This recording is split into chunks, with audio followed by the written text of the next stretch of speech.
द्रौपदी की ऐसी बातें सुनकर कृष्ण भगवान कहते हैं कि भामिनी, तुम जिन जिन पुरुषों का नाम लेकर यहाँ विलाप कर रहे हो, उन सब की स्त्रियां अपने पतियों की लाशों पर रोने के लिए तैयार हैं। नमस्कार मित्रों, स्वागत है आप सभी का श्री महाभारत के इस कथानक में जो वन पर्व में चल रहा है। और कृष्ण भगवान पांडवों को देखने वन में आ चुके हैं। द्रौपदी वस्त्रहरण हो चुका है और भगवान कृष्ण इस दुख से बहुत व्याकुल हो गए थे, क्रुद्ध हो गए थे। तो अर्जुन ने बहुत विनती करके अभी शांत करा हुआ है। मित्रों, आज का जो प्रकरण है वो ये है कि द्रौपदी कृष्ण से अपना उलाहना देती है, शिकायतें करती है, अपने दुख को बताती है कि मुझे कैसे कैसे वहाँ टॉर्चर किया गया है और ये सब लोग चुपचाप खड़े थे। तो द्रौपदी आती है, कहती है कि भगवान परशुराम ने कहा था कि इस पूरी सृष्टि में एक यजन करने योग्य श्रीहरि आप ही हैं। और ये मेरा मत नहीं, ये आदिकाल से ऋषियों, महात्माओं, देवताओं का यही मत है कि आप ही विष्णु हैं, आप ही यज्ञ हैं, आप ही स्थित प्रज्ञ हैं, आप ही मुनि हैं, आप ही सब कुछ हैं और आप ही मुझ में भी हैं। आप इस ब्रह्मांड का स्वरूप हैं, आप ही सनातन हैं, आप ही आकाश गंगा आप में है, ये पृथ्वी आपके चरणों में है, स्वर्ग आपके मस्तक में है, लोक, लोकपाल, नक्षत्र, राशियां, दिशाएं, ये सब आप में ही हैं। सूर्य और चंद्रमा आप में हैं। इस संपूर्ण जगत का कार्य आप में प्रतिष्ठित है और आप में भक्ति होने के कारण मैं अपना दुख प्रकट करना चाहती हूँ। हे कृष्ण, आप मुझे ये बताइए कि पांडु के पुत्रवधू, कुंती की पुत्रवधू, इन 5 महारथियों की पत्नी, 5 महारथियों की माँ, आपकी सखी शिखंडी, शल्युम्न की बहन द्रुपद की पुत्री, क्या किसी भी तरह से बाल पकड़कर ऐसी अवस्था में रक्त सी भीगी हुई उस सभा में घसीट कर लाई जा सकती है? मैं राजबाला थी, मेरे कपड़ों पर रक्त के छींटे थे, मेरा वस्त्र भीगा हुआ था, वहां श्रेष्ठ लोग थे, मैं लज्जा में थी, अपमान में घुट रही थी, मुझे घसीट कर, खींच कर इन सब के सामने वहां खड़ा कर दिया गया था। क्या मैं उस योग्य हूँ?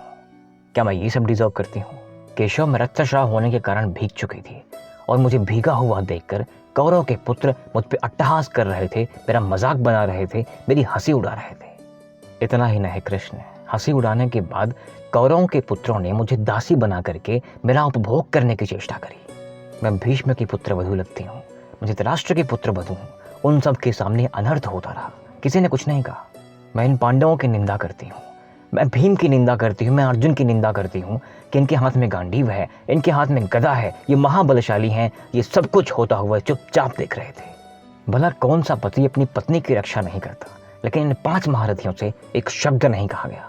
इन 5 महारथियों से मेरे 5 पुत्र भी हैं, जो आपके पुत्र प्रद्युम्न के समान महाबलशाली हैं। अर्जुन के गांडीव और भीमसेन की बल को धिक्कार है कि इन लोगों के होते हुए इतना बड़ा अपमान करने के बाद दुर्योधन जीवित वहां पर अट्टहास कर रहा है और हम भटक रहे हैं। उन कौरवों ने हमेशा इनका अपमान ही किया है, इन्हें कष्ट ही दिया है, चाहे वो लाक्षागृह हो, चाहे वो सांप से कटाने वाली बात हो, और द्यूत सभा तो हम सबके सामने ही है। अब द्रौपदी ये सब कहते कहते इसका गला भर जाता है, फूट फूट कर रो रही है।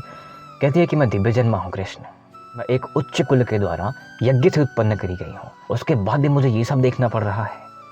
कृष्ण, मैं साध्वी हूँ, मैं सती हूँ, उसके बाद भी मुझे वेश्या कहा गया। मुझे ऐसा लगता है कृष्ण, ना मेरे पति हैं, ना बंधु हैं, ना बांधव हैं, ना ही आप हो मेरे साथ। क्योंकि अगर आप सबने चाहा होता तो आज हम यहाँ वन में नहीं होते।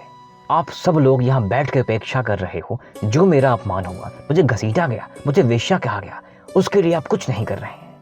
कृष्ण, वस्त्रहरण के समय जो कर्ण ने मेरी हंसी उड़ाई थी, वो चित्त से मेरे निकल नहीं रहा है। बार बार वो आवाज़ें मेरे मन में गूंजती रहती हैं।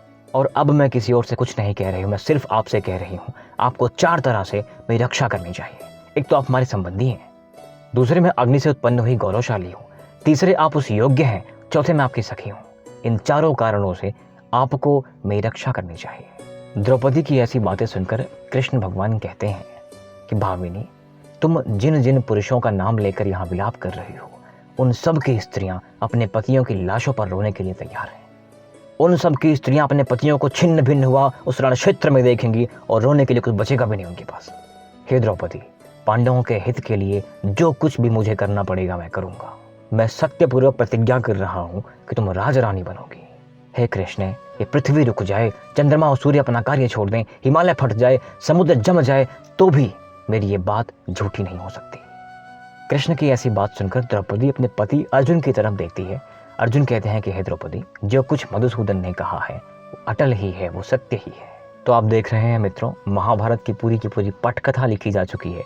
अभी तक की प्रतिज्ञाएं मानवों की थी, अब तो प्रतिज्ञा महामानव ने भी ले ली है। तो बस अब गिनना ही है कि कब ये प्रतिज्ञाएं पूर्ण होती हैं। कर्ण पर्व के बाद तो सारा कुछ मैंने महाभारत यहाँ पढ़ा हुआ है। एक कर्ण की प्रतिष्ठा है, एक महाभारत की है। आप दोनों में जाके पूरा का पूरा देख सकते हैं। और जहाँ पे हम चल रहे हैं यहाँ से कर्ण पर्व तक हम कंटिन्यू भी चलते रहेंगे, फिर महाभारत बंद किया जाएगा। आप सबके सपोर्ट के लिए बहुत बहुत धन्यवाद। अगर कंटेंट पसंद आ रहा है तो कृपया सब्सक्राइब करते रहें। Thank you very much. जय हिंद।